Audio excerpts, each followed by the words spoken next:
Whatever measure of privacy you're accustomed to in your home, forget it when you're in your car. The rules change.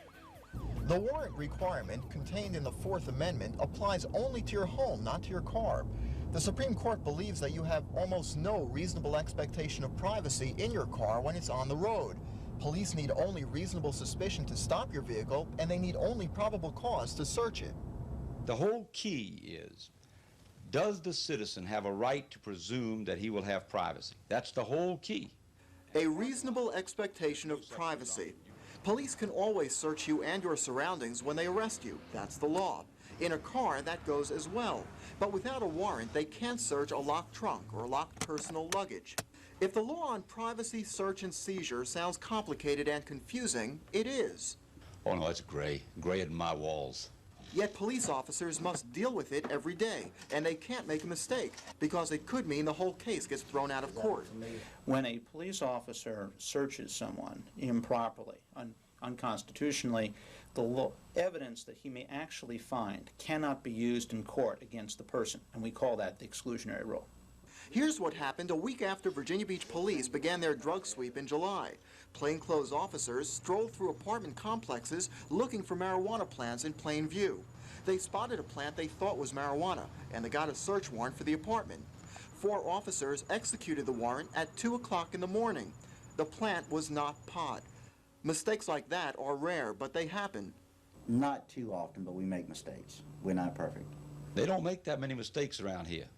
I think the police officers know more about search and seizure than the lawyers do.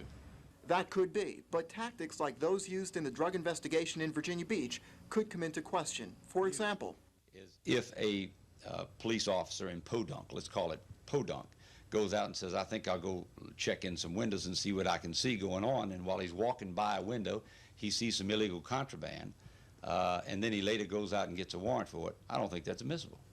In our final segment tomorrow, we'll weigh the results of the investigation. Howard Jaffe, The Daily News.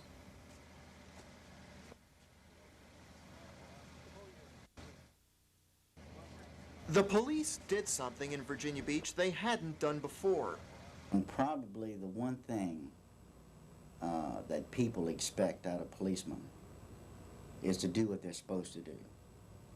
And that's ride around in a marked police car, in uniform, smiling at them. It's when you do the unexpected that people get caught. And people didn't expect us to walk around apartment complexes and see what they had growing on their balconies or in their windows. And they got caught. And they got caught. Defense lawyer Peter Decker wouldn't comment on the sweep by the 3rd Precinct, but he did comment about similar police tactics. I don't think that it's a legal search and seizure because he was out just perusing the neighborhood. I don't think a police officer has a right to look in a window, for that matter, even from 20 feet out, unless he's got a complaint, unless he's got it from a valid source that there's something illegal going on there. You can't do that, in my opinion. This is what the operation yielded: 180 arrests, confiscated 157 marijuana plants, 4 pounds of pot, 1,200 amphetamines, 4 grams of cocaine, and 20 quaaludes. Police figure the street value at $163,250.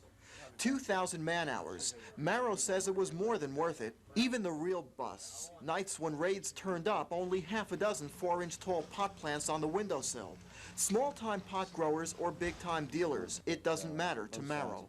What is not enough and what is enough? It's illegal. It's on the books. If you overlook a minor infraction of the law, then before you know it, you put yourself in the role as a judge, and you find yourself judging what you deem important and what you deem unimportant, which is not the way the law reads. Howard Jaffe, The Daily News.